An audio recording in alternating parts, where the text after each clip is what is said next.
ద్వారకా నగరం గురించి మనం వినేప్పుడు చాలామంది దాన్ని ఒక కథగా మాత్రమే తీసుకుంటారు. కానీ ఈ కథ లోతుగా అర్థం చేసుకుంటే ఇది కేవలం ఒక కథ కాదు. ఇది ఒక రాజకీయ వ్యూహం, ఒక సామాజిక మార్పు, ఒక ఆధ్యాత్మిక ప్రయాణం మరియు చివరికి ఒక గొప్ప పాఠం. ఈ కథను అర్థం చేసుకోవాలంటే మనం మొదట మధురలో జరిగిన ఘటనల గురించి ప్రారంభించాలి. కంసుడు మధుర రాజు.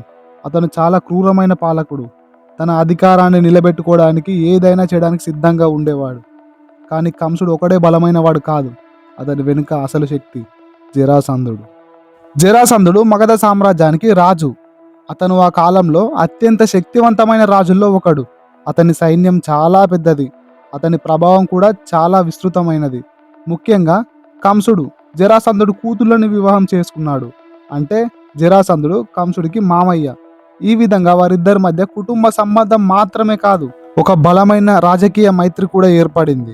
ఇది చాలా ముఖ్యమైన విషయం. ఎందుకంటే కంసుడు తనకు జరాసంధుడు ఉన్నాడనే నమ్మకంతో ధైర్యంగా ప్రవర్తించేవాడు.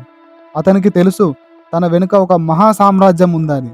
ఇప్పుడు కృష్ణుడు కంసుడిని హరించినప్పుడు అది కేవలం ఒక రాజును చంపడం కాదు, అది జరాసంధుడి గౌరవానికి, అతని ప్రతిష్టకు, అతని శక్తికి ఒక పెద్ద దెబ్బ. ఈ ఘటనతో జరాసంధుడు తీవ్రంగా కోపగించుకున్నాడు. నా అల్లుడిని చంపిన వాడిని నేను వదిలిపెట్టాను అని ప్రతీకార భావంతో అతను మధురపై దాడి చేయడం ప్రారంభించాడు. పురాణాల ప్రకారం జరాసంధుడు మధురపై 17 సార్లు దాడి చేశాడు.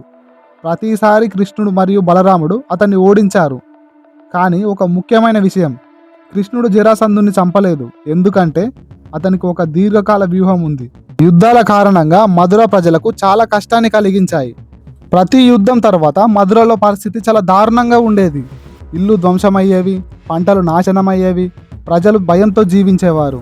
ఇక్కడ ఒక ముఖ్యమైన విషయం అర్థం చేసుకోవాలి. యుద్ధం ఎప్పుడు రాజుల మధ్య జరుగుతుందనిపించినా అసలు నష్టం సాధారణ ప్రజలకే జరుగుతుంది. కృష్ణుడు ప్రతి యుద్ధంలో గెలుస్తున్నాడు. అతను ఒక గొప్ప విషయాన్ని గ్రహించాడు. నేను గెలుస్తున్నాను, కానీ నా ప్రజలు నష్టపోతున్నారు. ఇదే ఒక గొప్ప నాయకుడి ఆలోచన. నిజమైన నాయకత్వం అంటే శత్రువులను ఓడించడం కాదు, ప్రజలను రక్షించడం కూడా. ఈ ఆలోచనలో కృష్ణుడు ఒక కీలకమైన నిర్ణయం తీసుకున్నాడు. మధురను వదిలి వెళ్ళాలి. ఇది ఒక కఠినమైన నిర్ణయం. ఎందుకంటే ఒక రాజ్యం తన స్థలాన్ని వదిలి వెళ్ళడం అంటే అది ఒక పెద్ద మార్పు. కానీ కృష్ణుడు దాన్ని అవసరంగా చూశాడు. ఇప్పుడు అతని ముందు ఒక ప్రశ్న, కొత్త నగరం ఎక్కడ నిర్మించాలి అని. ఇక్కడే ద్వారక ఆలోచన ప్రారంభం అవుతుంది. కృష్ణుడు సముద్రాన్ని ఎంచుకుంటాడు. అది ఒక అద్భుతమైన వ్యూహం. సముద్రం సహజ రక్షణను అందిస్తుంది. శత్రువులు సులభంగా దాడి చేయలేరు. అలాగే సముద్రం ద్వారా వ్యాపారాలు అభివృద్ధి చెందుతాయి. అంటే ఇదొక ఆర్థిక మరియు సైనిక బలమైన నిర్ణయం అన్నమాట. పురాణాల ప్రకారం కృష్ణుడు సముద్ర దేవుడైన వరుణుని ప్రార్థిస్తాడు. వరుణుడు తన నీటిని వెనక్కి తీసుకొని కొంత భూమిని బయటికి తెచ్చిస్తాడన్నమాట. ఆ ఇచ్చినటువంటి భూమిపైనే ద్వారక నిర్మించబడింది. ఈ నిర్మాణంలో విశ్వకర్మ అనే దేవతల శిల్పి ప్రధాన పాత్ర పోషిస్తాడు. ద్వారకా నగరం అద్భుతంగా నిర్మించబడింది. బలమైన గోడలు, విస్తారమైన వీధులు, అందమైన భవనాలు, నీటి వ్యవస్థ, ఇవన్నీ కలిసి ఒక ఆధునిక నగరాన్ని రూపొందించాయి. ద్వారక అనే పేరు కూడా అనేక ద్వారాలు ఉండడం వల్ల వచ్చింది. మధుర నుండి ప్రజలు క్రమంగా ద్వారకు మారారు. ఇది ఒక పెద్ద మార్పు. వేలాది కుటుంబాలు కొత్త జీవితాన్ని ప్రారంభించాయి. ద్వారకలో జీవితం పూర్తిగా భిన్నంగా ఉంది. ఇక్కడ యుద్ధం భయం లేదు. ప్రజలు శాంతిగా జీవించారు. వ్యాపారం అభివృద్ధి చెందింది. సమాజం బలంగా మారింది. కృష్ణుడు అక్కడ ఒక రాజుగా పాలించాడు. కానీ అతను ఒక సాధారణ పాలకుడు కాదు. అతను ఒక మార్గదర్శి, ప్రజల సమస్యలను అర్థం చేసుకునే నాయకుడు. ఇక్కడ కృష్ణుడి కుటుంబం గురించి మాట్లాడాలి.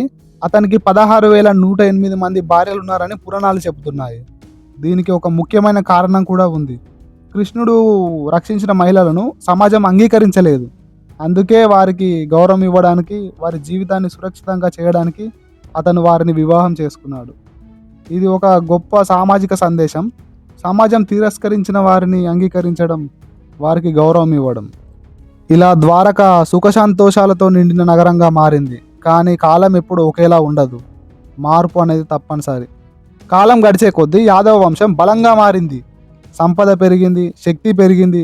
కానీ అదే సమయంలో అహంకారం కూడా పెరిగింది. ఇది ఒక సహజ మానవ స్వభావం. ఒకరోజు యాదవ యువకులు ఋషులను ఎగతాళి చేశారు. వారు ఒక బాలుడికి గర్భవతి వేషం వేసి ఋషుల దగ్గర తీసుకువెళ్ళి ఇదేమి పుట్టిస్తుంది అని అడిగారు. ఋషులు వారి అహంకారాన్ని గుర్తించి కోపంతో శపించారు. ఇది ఒక ఇనుప ముసలం పుట్టిస్తుంది, అదే మీ వంశాన్ని నాశనం చేస్తుందని శపిస్తారు. ఈ శాపం తర్వాత ఆ ముసలం పుట్టింది. దాన్ని ముక్కలుగా చేసి సముద్రంలో పడేశారు. కానీ ఆ ముక్కలు గడ్డి రూపంలో పెరిగాయి. కాలం గడిచే కొద్దీ ఈ శాపం నిజమవ్వడం ప్రారంభమైంది. ఒకరోజు యాదవుల్లో కొంతమంది మద్యం తాగి గొడవ పడ్డారు. ఆ చిన్న గొడవ పెద్ద యుద్ధంగా మారింది. ఆ గడ్డి ముక్కలే ఆయుధాలుగా మారి వారిని ఒకరినొకరు చంపుకున్నారు. చివరికి మొత్తం యాదవ వంశం నాశనం అయ్యింది. ఇది ద్వారక పతనానికి ప్రధాన కారణం. ఇక్కడ మరో ముఖ్యమైన శాపం కూడా ఉంది. మహాభారత యుద్ధం తర్వాత గాంధారి తన 100 మంది కుమారులు చనిపోవడంతో కృష్ణుడిపై కోపంతో నీ వంశం కూడా ఇలానే నాశనం అవుతుందని శపిస్తుంది. ఆ శాపం కూడా యాదవ వంశానికి ఒక ముఖ్యమైన కారణం అని చెప్తారు. ఇప్పుడు శ్రీకృష్ణుని మరణం గురించి, దీనికి కూడా ఒక పూర్వ కథ ఉంది. రామాయణ కాలంలో శ్రీరాముడు వాలి అనే వానరరాజును చెట్టు వెనుక ఉండి బాణం వేసి చంపాడు. వాలి తన మరణ సమయానికి శ్రీరాముడిని శపించాడు, నువ్వు కూడా ఒక రోజు ఇలా బాణంతో చనిపోతావని. ఈ శాపం కృష్ణుడి అవతారంలో ఫలించింది. ద్వాపర యుగం చివర్లో కృష్ణుడు ఒక అడవికి వెళ్ళి విశ్రాంతి తీసుకుంటూ ఉండగా ఒక వేటగాడు జర అతని పాదాన్ని చూసి జింకగా భావించి బాణం వేశాడు. అది శ్రీకృష్ణుని గాయపరిచింది. జర తన తప్పుని గ్రహించి బాధపడ్డాడు. కానీ కృష్ణుడు అతన్ని క్షమించాడు. ఇది ఒక సాధారణ ఘటన, ఇది ఒక యుగం ముగింపు. కృష్ణుడి మరణం తర్వాత ద్వారక నగరం బలహీనమైంది. సముద్రం క్రమంగా పెరిగి నగరాన్ని ముంచేసింది. ఇప్పుడు ఒక అత్యంత అభివృద్ధి చెందిన నగరం ఒక జ్ఞాపకంగా మిగిలింది. ఇప్పటికీ గుజరాత్లో ద్వారక ఉంది. సముద్రంలో కొన్ని అవశేషాలు కనుగొన్నారు. అవి నిజంగా పురాతన ద్వారక అవశేషాలా కాదా అని ఇంకా మిస్టరీ. కానీ ఈ కథ మనకు ఒక గొప్ప పాఠాన్ని ఇస్తుంది.